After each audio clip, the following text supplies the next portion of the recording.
But everybody has been giving to them, they have been giving it to Tuzimbe. So the dance we are going to make here to celebrate what the Lord has done for us.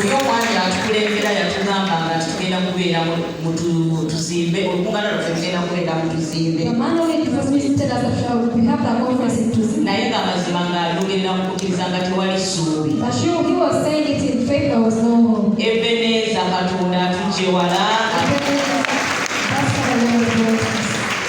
Amazina maso kumtimu.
Thank you so much, Tuzimbe.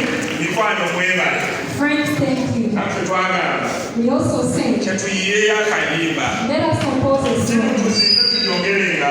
Let us start with the batukoze bulungi. They have done us good. Musumba waffe weebale. Our pastor, thank you Okutuwa byonna. for giving us everything Okutusobozesa okukola omulimu guno. to enable us to do this work. Ffe tweyama. We pledge Oba tuwera. all we vow Nti tujja kukola buli ekisoboka. that we shall do whatever is Kanisa eno possible okuyimirira mu kitiibwa. for this church to stand gloriously. Weebale nnyo weebalire ddala musumba waffe. Thank you so much, our pastor. Mikwano gyaffe. Our friends, nga bwe tuze tubagambe ennaku ebiri ezisembyeyo. as we've been telling you for the last 2 days, Nti wano we tutuuse. that where we have preached, Olumu omuntu bw'otuuka ku lugendo.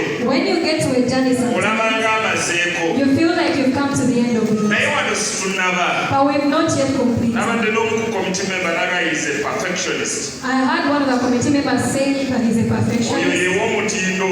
That is the one of Era bwe standard. tubeera mu kakiiko n'oyogera kyonna ekitali ku mutindo. And when he says something that's not of standard, Kiyamaanyi. he tells you the charm. Yakubuulira point blank. He tells you point blank. So ayagala buli kimu kibeere ku mutindo. He wants everything to be of Naye quality. tukyalina bingi ebyokukola. But we still have a lot to Agenda do. tubuulira details. He's going to give us the details. Tulina ekikomera. We have a fence. Tukyalina gold gwe yagambye amatiribona agayina okugenda mu nnyumba ya Mukama. There is some golden things that are supposed to be in the house. Wansi wano oyinza okulaba nti tumaze. You may think we've done on the Naye gold, situnamaliriza. but that is not the end of it. Twagala ove muno mu kyaki ng'engatto yo nga bw'ogeesebwa eri. We want you by the time you leave the church that your shoes is the same as you came. Neebaazi situnazimaliriza. We've not yet finished the favors. Oluguudo olugenda awo We've titunalumaliriza. not yet finished the road. Wakyaliyo n'ebirala kubanga kyaki eyo bw'ogiraba ku kifaananyi wano oyinza okulowooza nti kino baazimbye ekintu bwe kityo. There's still so much to do, especially when you look at the image of the church. Olunaku olwasooka nabagamba mu maaso tulinawo kye tuyitanga longi we tulindira. The first I told you that we shall have a launch. Tetwasobola kugiteekawo kubanga matiriyo babadde bamuteeka awo. We have not been able to put it up because the material has been laid there. Mukyala bakyaki egenda kubeera bwetu neeyanziza. This is what the church will be Kino like. kye mwatuwa era kye twagala tubawe. This is what we want to give unto Nga bwe you. mukiraba era bwe twagala tukibawe. As you see it, that's how we want to bring it Twalaba to you. kontrakita asingayo omu asinze mu kuzimba ebizimbe ebirungi. We get one of the best contractors that put up some of the best buildings. Ye yazimba URA Tower. He constructed a URA Ye tower. yatugambye nga bwe mukiraba bwe yagala nkibagireyo. And he told us, I want to bring it out like you gave Kati it. ekyo kye kifaananyi kya kkanisa eyo egenda okubeera wano. That is what the church looks like that's going to be. Mukyebuuza kinaabeera kitya naye nga ffe bwe tugenda okukifuula. You're wondering how it's going to be, but we shall make it like that. Kubanga olwedde twakola endagaano era ne tukimuwa n'atugamba akisobola. Because already we went through a memorandum and he said he can do it. Kati omulimu gukyaliyo. So the work is still there. Waliwo oli ayinza okuba nga yazze buzimu lukuŋŋaana avudde Kyotera avudde Masaka avudde Mbale avudde naye nga naye agamba olw'ekyo ekiri wano njagala kubeera omukisa. Maybe someone came from Mereva, maybe Chochara Masaka, but he also say he wants to be a blessing. Nga naye ayagala kubeera omukisa ku kuzimba kkanisa eyo. And they want to be a blessing in the construction of this church. Tetwagala tukuggalireyo. We don't want to lock you out. Mukulu Vincent agenda tubuulira ebintu ebibulayo. Mr. Vincent is going to tell us what is still like Okutuuka ku ekyo to get to that point.